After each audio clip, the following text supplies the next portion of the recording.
Have you ever watched your life fall apart, piece by piece, while heaven remained silent? You tried to hold the relationship together. You tried to fix the job loss, the loneliness, the sudden collapse of everything you thought was stable. Yet the more you reached out, the more things slipped through your fingers.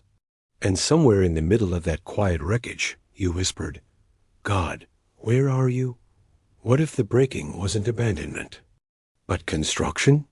What if the collapse isn't the end of your story, but the beginning of a new foundation God is laying beneath your feet? When everything around you feels like it's collapsing, it's easy to believe something has gone terribly wrong. But in the pattern of Scripture, God often rebuilds by first tearing down.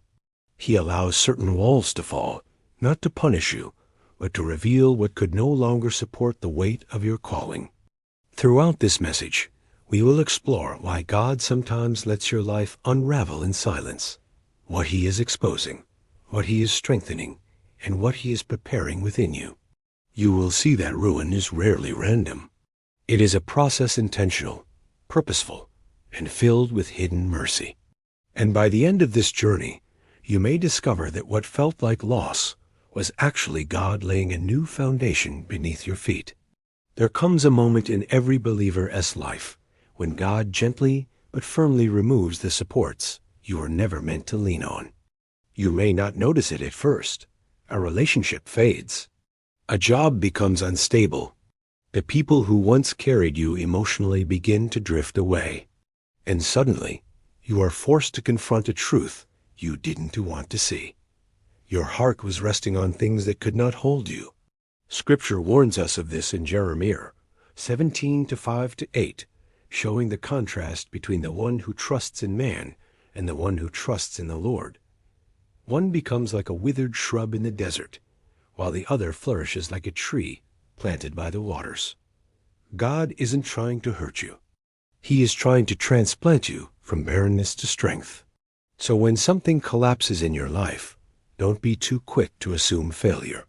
Sometimes God must pull out the old scaffolding so you can finally learn to stand on Him alone. It is not cruelty, it is protection. There is a hidden kind of pride that grows quietly in the hearts, so subtle that you rarely recognize it until the storm hits. It sounds like this: I can manage this. I know what I'm doing. I have a plan. And then suddenly, the plan falls apart. The door that was guaranteed to open shuts in your face. The timeline you were so certain about gets erased. And you are left standing in a silence that feels almost offensive. But God is not trying to shame you. He is trying to free you. Scripture reminds us in Proverbs 16:18, "Pride goes before destruction, a haughty spirit before a fall." This is not a threat. It is a warning of the fragility of self-reliance. Even King Nebuchadnezzar, in Daniel 4, was stripped of his power so he could finally see the truth. God is the one who rules over all kingdoms, including the kingdoms we build in our minds. When the illusion of control breaks, something beautiful happens.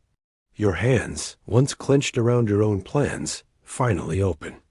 And open hands are the only ones God can fill.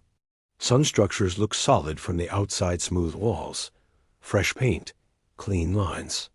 But beneath the surface, the foundation may be cracked, termite-eaten, or slowly rotting. In the same way, there are parts of your heart that you have learned to cover well. You smile, serve, show up, and say you're fine.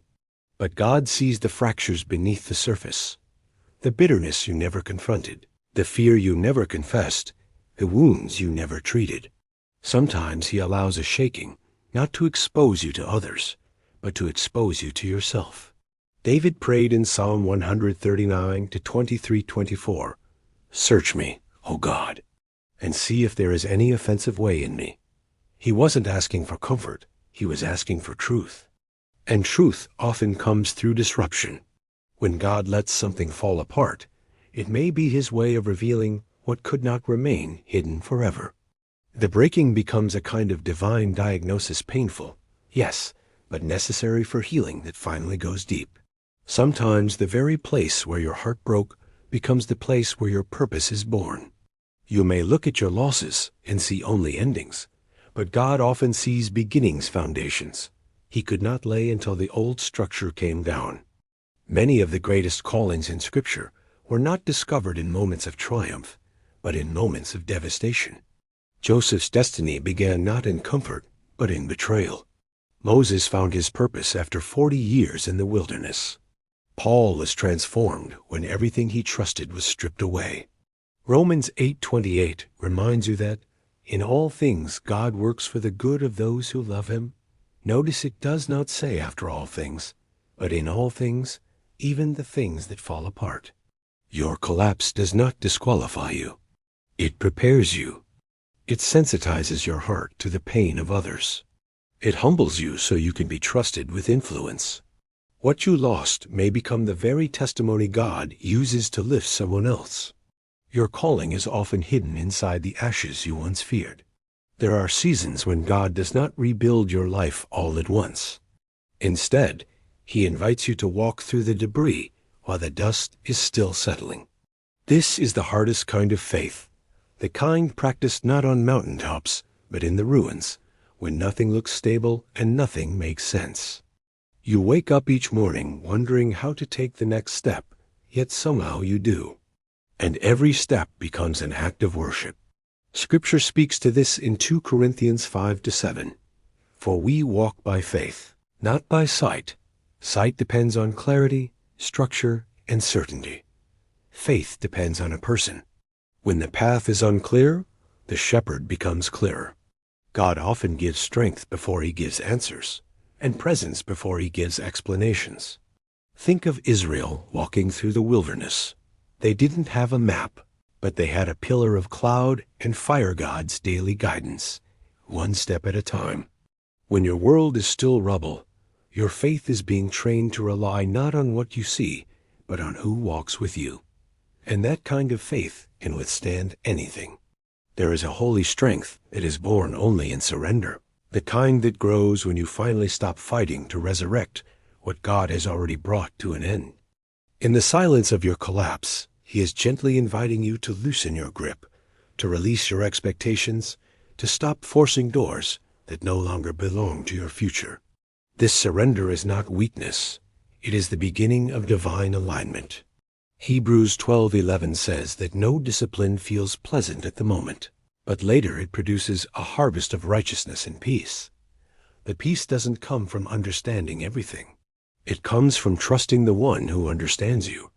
In letting go, you make room for His rebuilding. Think of Jesus in Gethsemane.